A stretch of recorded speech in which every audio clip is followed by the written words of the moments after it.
Hello everyone, Radhe Radhe, नमस्ते, प्रणाम, good morning. कैसे हो आप लोग? उम्मीद करती हूँ कि बहुत ही अच्छे होंगे, स्वस्थ होंगे, मस्त होंगे। Welcome back to my channel Aashi Rashi vlogs में हूँ रुचि। तो यहाँ पे हो रही है सुबह सुबह बच्चों की लंच की तैयारी। तो आजकल मेरे घर में बच्चों का फेवरेट हो गया आलू का पराठा, साथ ही इन्हें भी खाना था आलू का पराठा। तो नाश्ते में मैंने वही बनाया था। जब तक मैंने नाश्ता वगैरह बनाया, इन्होंने दोनों बच्चों को नहला धुला के रेडी कर दिया था। और यहाँ पे दोनों बहनें कर रही हैं पूजा, मतलब हनुमान चालीसा वगैरह पढ़ के अच्छे से जैसे पूजा करते हैं ना, वैसी कर रही थी दोनों।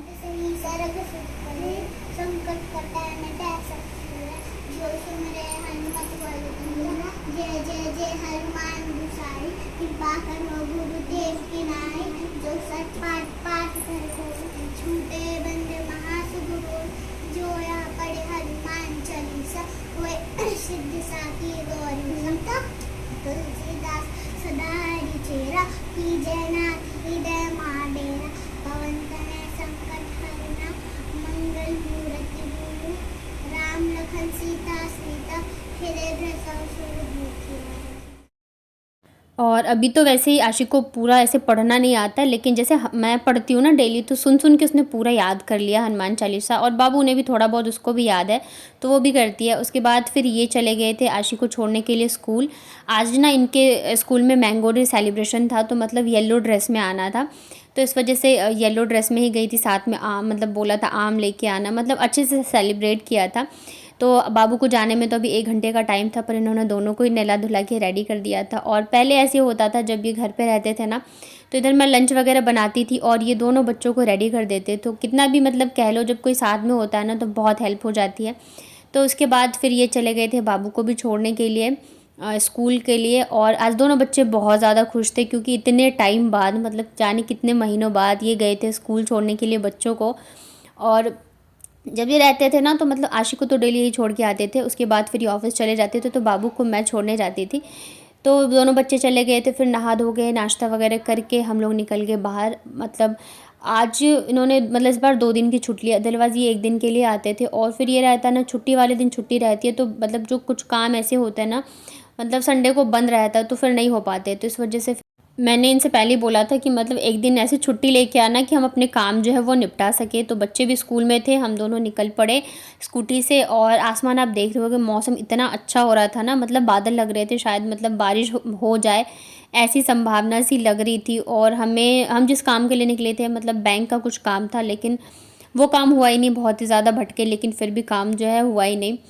तो देखते हैं अभी क्या कैसे करेंगे, बट हो जाता तो मतलब सही था, क्योंकि फिर ऐसे छुट्टी इनको मिलती नहीं, आते भी हैं तो छुट्टी वाले टाइम पे आते हैं, तो फिर दिक्कत हो जाती है बहुत ही ज़्यादा। लेकिन अभी क्या ही कर सकते हैं। फिर आते आते वापस इन्होंने मुझे पिलाई मौसमी का जूस। मौसमी का जूस ना, मतलब मुझे याद भी नहीं मैंने कब पिया था लास्ट टाइम। तो इन्होंने फिर पूरा, मतलब ये आधे लीटर वाली गिलास जो होती है ना, वो भर के ले ली थी। इतना ज़्यादा था ना कि मतलब मेरे से पिया ही नहीं चाह रहा था।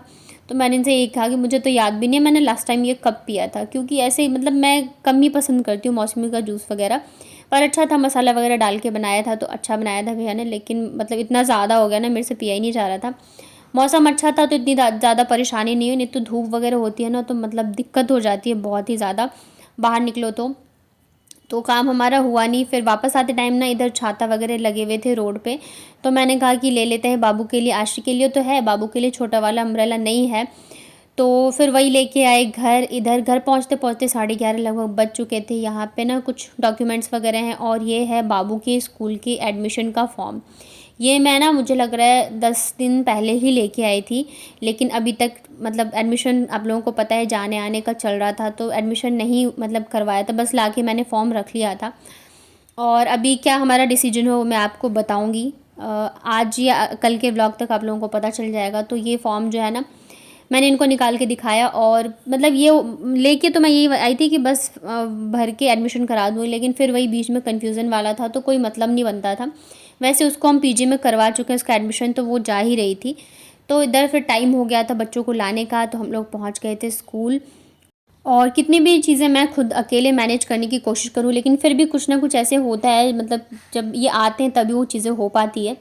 तो जैसे फ़ीस वगैरह भी करनी थी हमें, तो हम फिर पहुंच के ऑफिस, थोड़ा सा टाइम था बच्चों के उसमें आने में।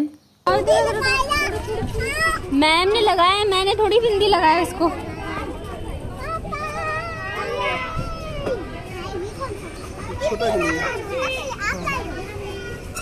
छोटा के पास नहीं था ना।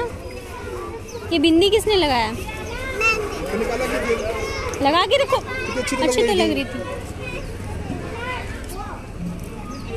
चले,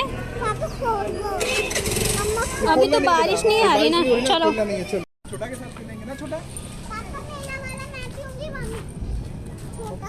कितने दिन बाद बच्चा सो के ले लाऊंगा। तो बच्चों के स्कूल में था मैंगो डे सेलिब्रेशन, तो दोनों बच्चों को यहाँ पे स्लाइस मिला था और बाबू का अम्ब्रेला लेके आए थे, तो बहुत ही ज़्यादा खुश हो रही थी। अभी ना तो धूप है ना ही बारिश है, लेकिन फिर भी वो उसे लेके चल रही थी, इतनी ज़्यादा खुश थी। और इतने टाइम बाद ये लेने गए थे ना, मतलब दोनों टाइम गए थे छोड़ने और लाने के लिए, तो बच्चे बहुत ही ज़्यादा खुश थे। उसके बाद ना मुझे लग रहा है 1 घंटे बाद ही, मतलब मैं लंच की तैयारी कर रही थी, इधर बारिश आ गई एकदम झमाझम वाली। तो मैंने इनसे कहा आप ना दोनों बच्चों का मतलब ध्यान रखना, मुझे ना बारिश में नहाना है। मेरा बहुत दिनों से मन था कि मैं बारिश में नहाऊं, मतलब झमाझम वाली बारिश आए। मतलब जब कानपुर में मैं गई थी ना छुट्टियों में, तभी से मेरा मन था। तो मैं इनको बोल के जब तक किचन में आई, मतलब बच्चों के लिए मैं पराठे बना रही थी, मैंने कहा तब तक खा लेंगे, फिर मैं जाके बनाऊंगी लंच। तो इन्होंने क्या किया, बच्चों के कपड़े उतार दिए और इनके साथ आगे छत पे नहाने के लिए। अब बच्चे बारिश में नहा रहे हैं, तो मतलब फिर मैंने सोचा तबीयत ख़राब हो जाएगी, फिर फटाफट से कपड़े वगैरह ढूंढे मैंने इन लोगों के। मैं इनकी तैयारी में लग गई और जब तक मैं आई बारिश में नहाने के लिए, तब तक बारिश भी चली गई। मुझे इतना ज़्यादा गुस्सा आया ना कि मतलब मुझे नहाना था और इन्होंने बच्चों को नहला दिया।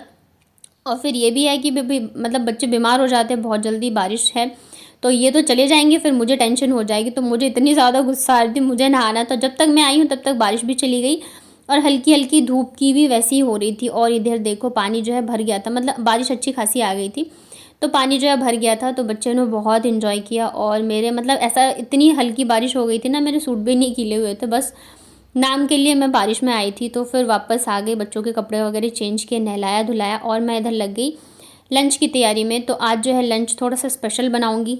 ये एक दिन रुकते थे तो सिंपल खाना खा के चले जाते थे, इस बार 2 दिन के लिए आए हैं, तो मैंने सोचा चलो थोड़ा सा अच्छा बनाया जाए। तो आज मैं बना रही हूँ पनीर लबाबदार, बहुत ही झटपट वाला और बहुत ही सिंपल तरीके से, बिना काजू बादाम डाले हुए। टमाटर भी सिर्फ मैंने एक ही डाला था। तो यहाँ पे घी या बटर में आप लहसुन अदरक को थोड़ा सा फ्राई कर लीजिए। उसके बाद यहाँ पे मैंने एक ही प्याज डाला है, प्याज को भी मैंने अच्छे से गुलाबी होने तक भून लिया था। उसके बाद मैंने डाला है एक टमाटर, क्योंकि आप लोगों को पता है टमाटर कितने महंगे हो रहे हैं। तो टमाटर भी जब अच्छे से मतलब गल गया था, तो यहाँ पे मैंने डाला है पनीर। तो पनीर थोड़ा सा हमें ज़्यादा डालना है, क्योंकि ये जो हम बना रहे हैं ना, एकदम जैसे हम रेस्टोरेंट या ढाबा वगैरह में खाते हैं ना, तो एकदम ग्रेवी जो होती है उसकी क्रीमी वाली, तो बिल्कुल वैसे ही बनने वाली है। तो यहाँ पे सारी चीज़ें भुन गई थी, तो मैंने उसे ठंडा होने के लिए रख दिया था। इधर पनीर जो है मैं उसे थोड़ा सा फ्राई कर लेती हूँ। तो उसमें मैंने थोड़ा सा नमक हल्दी और मसाले डाल के पनीर को मैं हल्का सा मैरिनेट कर लेती हूँ और फिर दोनों तरफ से इसे अच्छे से सेक लेते हैं। तो ये ऐसे भी खाने में अच्छे लगते हैं। ढेर सारे पनीर लेके आ गए थे, इनसे ना मतलब कोई भी चीज़ कम नहीं लाई जाती, मतलब एक्स्ट्रा से भी एक्स्ट्रा ही लेके आ जाते हैं। अब खाने वाले हम 2 और बच्चे छोटे छोटे हैं, तो कितना ही खाएँगे। तो इधर पनीर भी फ्राई हो गया है। वापस से मैंने डाला है तेल, तेल में मैंने डाले हल्दी लाल मिर्च पाउडर और जो मैंने धनिया का मसाला बनाया था, तो वो धनिया पाउडर मसाला डाला था। उसके बाद ये जो मैंने प्याज टमाटर पनीर वगैरह का पेस्ट बनाया था उसे डाल दिया है और इसे अब हम एकदम लगातार चलाते हुए पकाएंगे। तब तक पकाना है जब तक कि तेल और ये मसाले जो है एकदम अलग नहीं हो जाते। आप इसका कलर भी देख के समझ मतलब आपको लग रहा होगा ये कितना ज़्यादा क्रीमी बनने वाला है। उतनी ही टेस्टी बनी थी, इनको भी बहुत पसंद आया था। तो यहाँ पे चींटे उड़ रहे थे, तो मैंने इसे ढक दिया था। आप देख सकते हो पनीर मतलब सॉरी मसाले जो है बहुत अच्छे से भुन गए थे, तेल भी एकदम ऊपर आ गया था। तो मसाले जो है हमारे यहाँ पे एकदम भुन के हो चुके हैं रेडी। तो अब मैं इसमें डाल लूँ बहुत ही थोड़ा सा चीनी, लगभग आधे चम्मच के करीब। इससे ना सब्जी जो पनीर का होता है टेस्ट बहुत ही अच्छा आता है। आपको एकदम ऐसे लगेगा कि आप रेस्टोरेंट वगैरह में खा रहे हो, बहुत ज़्यादा अच्छा बनता है। उसके बाद जो मिक्सर में बचे थे मसाले, तो उसमें मैंने पानी डाल के ले लिया है और इसको जितना ग्रेवी डालना हो आप वो डाल लो। बस इसको मैं उबलने के लिए छोड़ देती हूँ। और ये देखिए यहाँ पे ग्रेवी हमारी बन के रेडी है। तो ऊपर से मैंने डाल दिया जो पनीर मैंने फ्राई किए थे वो। ठंडा होने के बाद ये इतना ज़्यादा क्रीमी बन जाएगा ना, ग्रेवी खाने में भी बहुत ज़्यादा टेस्टी बनते हैं। ऊपर से मैंने थोड़ा सा कसूरी मेथी डाला था और पनीर को ग्रेट करके मैंने डाल दिया था। तो यहाँ पे हमारा पनीर लबाबदार बन के रेडी हो चुका है। तो उसके साथ मैंने बनाए थे पुलाव। तो पुलाव में भी मैंने थोड़ा सा पनीर डाल दिया था, क्योंकि पनीर बहुत ही सारा था। और थोड़ी सी मैंने खीर भी बनाई थी। और यहाँ पे मैं बना रही हूँ पूड़ी। सारी चीज़ें मैंने 1 घंटे के अंदर फटाफट से करी थी, क्योंकि जब पता होता है ना बच्चों को कि भाई मम्मा कुछ अच्छा बना रही है, तो फिर हल्ला मचाने लग जाते हैं कि कब बनेगा कब बनेगा। आजकल बाबू जो है ना उसे खीर और पूड़ी का बहुत ज़्यादा हो गया है, कि हमेशा कहे कि खीर और पूरा खाना है।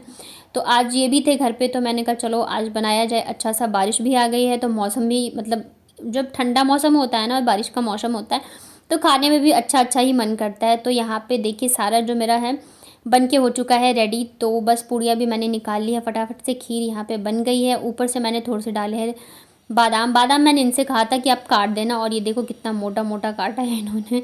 तो हस्बैंड लोगों का काम जो है ऐसे ही होता है। इधर पनीर देखिए थोड़ा सा ठंडा होने के बाद ये कितना ज़्यादा क्रीमी हो गया है, इसकी ग्रेवी भी गाढ़ी हो गई है। जितना देखने में अच्छा लग रहा है उससे ज़्यादा खाने में टेस्टी था। तो यहाँ पे हमारी प्योर वेज थाली बन के रेडी है, जिसको खाना है आ जाइए। तो दोपहर को ना फिर हम लोग तो सो गए थे, ये चले गए थे बाहर बच्चों के लिए ड्राई फ्रूट्स वगैरह लाने थे। बहुत दिनों से अब बनाया नहीं मैंने प्रोटीन पाउडर, और इनको भी कुछ कुछ लेना था अपने लिए वहाँ पे ले जाने के लिए। तो यहाँ पे वापस से ढेर सारी चीज़ें जो है वो लेके आ गए थे। मतलब मुझे काजू बादाम यही सारी चीज़ें चाहिए था, तो ये ना सारे लेके आ गए थे, अखरोट किशमिश मतलब बहुत सारी चीज़ें। हमेशा की तरह इनका ही रहता है कि थोड़ी चीज़ें मंगाओ तो बहुत सारी ले आते हैं, पर ठीक है फिर बार बार जाना आना नहीं होता है। और ये यहाँ पे अपने लिए लेके आए थे सत्तू, एक तो जौ का सत्तू था, एक जो नॉर्मल सत्तू होता है वो है, ये नमकीन था, और यहाँ पे लेके आए थे चिया सीड्स। तो यही सारी चीज़ें थी। उसके बाद दोनों बच्चे वापस चले गए थे नीचे शाम को, तो हम दोनों हस्बैंड वाइफ आ गए थे मंदिर दर्शन करने के लिए। मंदिर बहुत पास है मेरे घर से, लेकिन पॉसिबल नहीं हो पाता है कि मैं जाऊँ, तो इन्हीं के साथ चली गई थी। साथ ही सावन का पहला सोमवार भी था, तो दर्शन भी हो जाएंगे। दिन भर बहुत सारे काम थे तो हम लोग आ नहीं पाए थे। तो यहाँ पे शिव जी के दर्शन करे, और यहाँ पे ना हनुमान जी की भी छोटी सी मूर्ति रखी है। और यहाँ तो मैं एकदम बैठ गई थी, मुझे इतना सुकून मिलता है ना जब मैं इनको देखती हूँ, तो बस पूछो ही मत। फिर आते टाइम यहाँ पे ली थी हम लोगों ने आइसक्रीम। तो मेरा कल ही मन था जब हम लोगों ने गोलगप्पे खाए थे ना, बहुत ज़्यादा तीखा था कि आइसक्रीम खाओ, पर नहीं खाया था। फिर मैंने कहा चलो आज खाते हुए चलते हैं। बच्चे मतलब मौसम ऐसा है ना तो बच्चों को नहीं के बराबर ही देते हैं, जब ठीक रहते हैं तब देते हैं। तो फिर यहाँ पे हमने लोगों ने बैठ के आइसक्रीम खाई, ये भी हमारे एकदम घर के पास ही है। फिर ये है वो टाइम जो बहुत मुश्किल होता है जब ये जाते हैं। तो रात के लगभग 1:30 बज रहे थे। इनकी जो ट्रेन होती है अक्सर नाइट की ही होती है, मतलब 2 बजे की होती है, तो 2 या 2:30 बजे ये ट्रेन लेते हैं। सुबह जो है 7:30 बजे तक पहुंच जाते हैं, तो ऑफिस ज्वाइन कर लेते हैं। तो ये वाला टाइम जो होता है ना बहुत ज़्यादा मुश्किल होता है जब उनको जाना रहता है। तो मतलब ऐसा होता है ना, मैं सोती नहीं हूँ जब तक ये चले नहीं जाते, मतलब स्टेशन से फ़ोन नहीं करते ना, तब तक मुझे नींद ही नहीं आती। उसके बाद भी नींद नहीं आती रहती है, मतलब ऐसा होता है मैं फिर उस रात जो है सोती ही नहीं हूँ। और बच्चे जो है दोनों सो रहे होते हैं, तो मतलब वैसे तो ये बोल के आते हैं मिल के आते हैं, लेकिन फिर भी नींद में होते हैं ना तो इतना पता नहीं चलता उनको। सुबह जब उठते हैं ना तब उठते के साथ ही पूछेंगे पापा कहाँ हैं, पापा कहाँ हैं। तो मतलब रोने लग जाते हैं, जाहिर सी बात है अभी बहुत ही छोटे हैं, कितने भी मतलब समझते हैं फिर भी। बस ये अच्छा है यहाँ पे कि मतलब नाइट में भी मिल जाते हैं ओला उबर, तो ओला बाइक से ही जाते हैं। लगभग 1:30 तो बज ही गए थे तो मिल गया था, तो ये अच्छा रहता है। बट लेकिन फिर भी रात का टाइम है तो टेंशन तो लगी रहती है जब तक ये पहुँच ना जाए और ट्रेन इनकी खुल नहीं जाती है। तो कैसा लगा आपको आज का ब्लॉग बताइएगा कमेंट सेक्शन में। पसंद आया तो लाइक करिएगा, नए हैं चैनल पे तो चैनल को सब्सक्राइब कर लीजिए।